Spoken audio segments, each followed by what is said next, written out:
이름 이준석, 1985년 3월 31일생. 서울특별시 성동구 성수동에서 태어났습니다.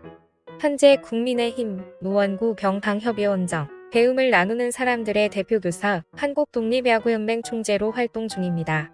학력이 매우 뛰어난데 서울 은곡초등학교, 월촌중학교를 나와 2003년 2월 서울과학고등학교를 조기 졸업했습니다. 2003년 3월 한국과학기술원에 입학했지만 4월에 하버드에 합격했다는 결과를 보고서 하버드 대학교에 들어가 경제학과 컴퓨터학과 학사를 취득합니다.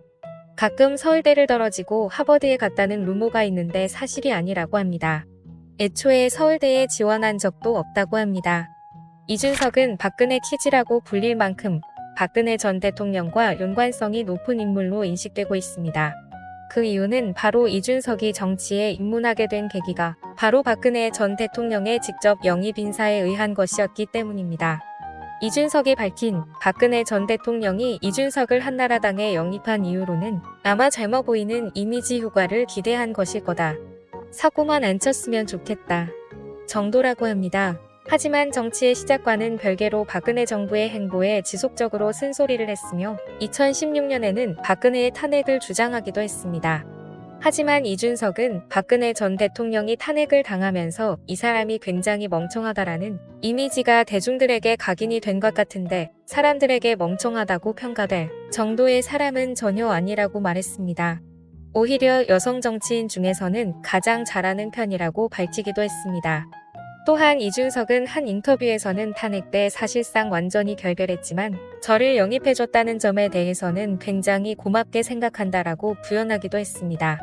자신의 고학력을 너무 좋아해서 100억을 줘도 바꾸지 않겠다고 이야기한 적도 있습니다. 예전에 가르치던 아이들이 말을 안 들어서 부모님께 전화해 자신이 하버드 대학교 출신이라는 것을 밝히자 그제서야 학부모들이 아이들을 혼내더라고 말한 적도 있습니다. 이준석은 2012년 자신의 페이스북에 문재인의 머리를 참수하는 만화를 올렸다가 사과하였습니다. 삼국지를 패러디한 만화인데 관우가 적장의 목을 베는 장면에서 적장의 목에 문재인의 얼굴이 대신 그려져 있는 만화였습니다. 이준석은 마지막 부분에 그런 혐오스러운 부분이 있는 것을 확인 못하고 링크를 올렸다.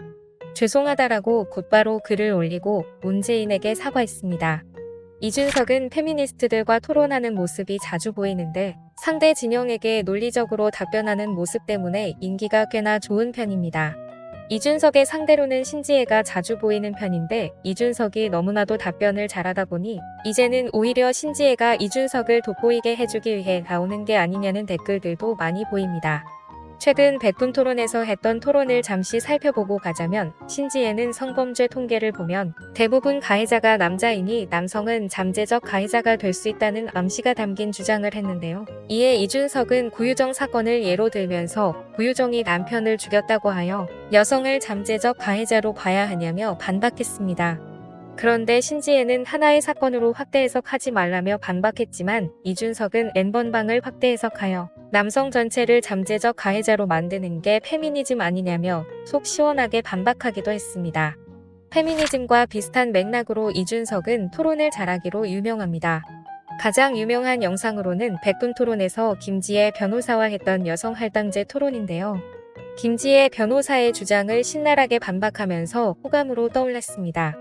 또한 학교 다녀오겠습니다에서 나온 샘 해밍턴과의 토론에서도 국제적인 이슈들과 각 나라들이 과거에 했던 행적들을 모두 꿰차고 있는 등 토론을 하면서 없어서는 안 될 배경 지식들을 충분히 갖추는 모습을 보여줬습니다. 이준석은 역사와 세계사에 굉장히 관심이 많기 때문에 본인 피셜로 세계사 시험을 보면 틀린 적이 없다고 합니다. 이준석은 야구를 너무 사랑해서 야구와 정치 중 한 가지만 택일해서 버려야 한다면 정치를 버리겠다고까지 말한 적도 있습니다.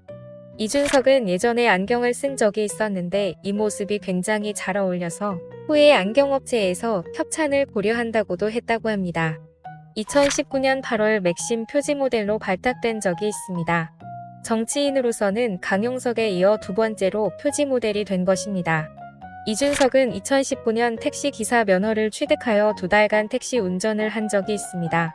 일주일에 6일 출근하여 하루 12시간씩 일했다고 하는데 택시와 카풀이 심각한 갈등을 겪는 상황에서 택시 산업의 구조적인 문제를 직접 체험하려고 택시 운전을 하게 된 것이라고 합니다. 이준석은 초등학생 때 아버지를 따라 인도네시아에 갔다가 인도네시아 화교 학살에 휘말려 죽을 뻔했다고 합니다. 당시 다른 나라 친구들은 자국에서 비행기를 보내줘서 떠나는데 한국은 오지 않았고 뒤늦게 국적기가 왔지만 대사관에서 어떻게든 공항으로 집결하라는 지시가 그 다음 스텝이었다고 말하며 한국이 재외국민을 보호할 매뉴얼을 강화할 필요가 있다고 말하기도 했습니다.